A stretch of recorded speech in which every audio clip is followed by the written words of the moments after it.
안녕하세요. 암호화폐 강의의 강철입니다. 최근 부동산과 주식에 대해서 적극적으로 과세를 하더니만 결국 예상대로 암호화폐 시장에도 과세 카드를 꺼냈습니다. 사실 2018년에 과세를 하려고 했었지만은 당시 암호화폐를 하는 사람들이 너무나도 많았고 피해를 입은 투자자들도 너무나도 많았기 때문에 큰 피해를 보고 있지 않는 지금이 적기다라고 판단하여 국가에서 과세 카드를 꺼내든 것 같습니다. 우선 암호화폐 과세 방안을 정리하자면 2021년 즉 내년 10월부터 투자소득의 22%를 과세하게 됩니다. 그나마 다행인 거는 소득 250만원까지는 세금을 내지 않는 구간이 있습니다. 즉 제가 암호화폐로 500만원의 수익을 올리게 된다면 250만원까지는 비과세가 되고요. 나머지 250만원의 22%의 세금, 즉 55만원 정도만 내는 구조인 것입니다. 소득이 있는 곳에 세금을 내는 건 어쩔 수 없는 것이고, 그동안 한국은 암호화폐에 늦게 진입하여 대다수가 피해자였기 때문에 암호화폐 과세에 상당히 조심스러운 모습을 보였었지만 이제 잠잠하기도 했고, 암호화폐도 이제 드디어 건드릴 필요성이 보였나 봅니다. 다만 아쉬운 건 현재 주식 수준의 거래세를 했으면 어땠을까 싶습니다. 암호화폐로 1, 2%로 먹으려는 사람들이 없는 것처럼 주식 수준의 거래세 정도는 충분히 암호화폐를 하는 사람들 입장에서 낼 수 있거든요. 물론 암호화폐로 250만원을 버는 사람들보다는 아직까지는 있는 사람들이 더 많기 때문에 누구는 이것이 나을지도 모르겠습니다. 그러나 암호화폐로 250만원을 초과하는 수익을 매년 내는 사람들에게는 세금이라는 것이 무척 크게 다가올 수 있습니다. 사실 더 큰 문제는 국내에서 암호화폐를 투자하는 사람들 대부분이 알트코인을 트레이딩하는 사람들이라는 것입니다.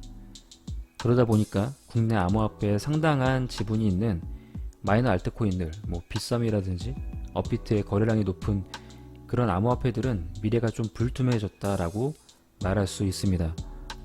더 큰 문제는 국내 코인들이 모두 대상이라는 것입니다. 상당히 많은 투자자들이 현재 주식으로 이전을 한 상태인데 한 번 더 주식시장으로 엑소더스가 날지 모르는 상황으로 암호화폐 신에서는 대대적인 악재일 수 있습니다. 물론 그런 과정에서 메이저 알트 혹은 비트코인으로 자금이 쏠려서 좀 더 건전해지는 시장이 형성되고 사기 코인들이 기승을 부릴 가능성이 매우 적어질 것입니다. 암호화폐를 세금을 걷는 순간부터는 국가 입장에서는 적극적으로 투자자 보호를 위해서 암호화폐 시장에 개입을 할 것이기 때문입니다. 일단 암호화폐로 큰 수익을 내는 사람들 입장에서는 세금을 내는 것이 당연히 달갑지 않는 것이고, 합법적으로 암호화폐 과세를 피하는 방법을 아무래도 찾을 것입니다. 해외 거래소를 쓰면 되는 거 아닌가 라고 할지 모르지만 해외 거래소든 뭐든 걸리면 뒤진다라는 스탠스를 현재 취하고 있어서 이런 방법으로 회피하다간 정말 세금 몇 배로 과세를 낼 수 있기 때문에 너무 위험합니다. 암호화폐 과세는 매도를 해야만 과세가 이루어집니다. 즉 암호화폐로 내가 큰 수익을 올리건 말건 원화로 변경되는 순간만 과세를 한다는 것이죠. 그렇다면 정말 암호화폐를 화폐처럼 사용하는 경우는 어떻게 될 것인가? 제가 원화를 달러로 바꾼다고 소득세를 내지 않는 것처럼 정말 암호화폐를 레알 화폐로 사용하면 됩니다. 즉 암호화폐를 지갑에 넣고 물건을 사게 된다면 과세가 소비세로 전환이 되는 것이기에 합법적으로 되는 것이죠. 어차피 이 경우도 세금을 낼 테니 국가 입장에서는 특별하게 나쁠 이유는 없습니다. 그런데 현재 문제는 암호화폐로 살 물건이 극히 적다는 것입니다.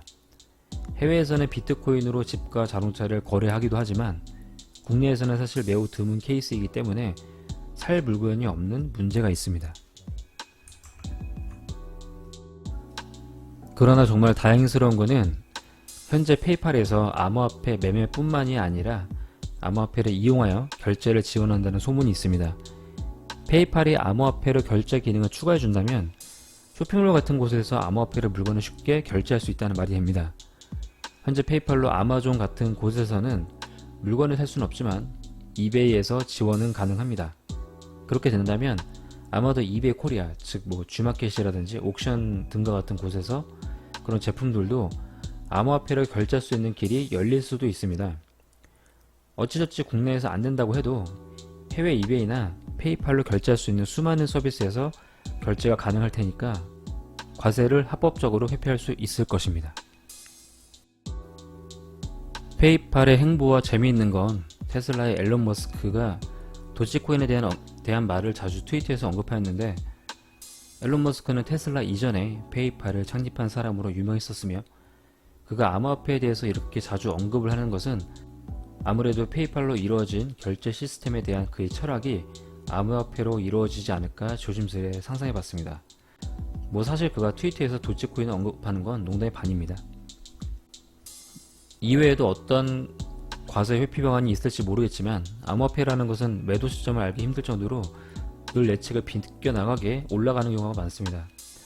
그러니 심플한 것은 세금을 정상적으로 내고 매도 구간을 높여서 목표 수입을 맞추는 것도 하나의 방법이 될 수 있습니다. 예를 들어서 $10,000에 매도하는 게 아니라 $1,500 정도 매도를 한다든지 이렇게 금액을 올리는 것이죠. 이상 암호화폐 강의 강철이었습니다. 구독과 좋아요는 영상을 만드는 데 큰 힘이 됩니다. 감사합니다.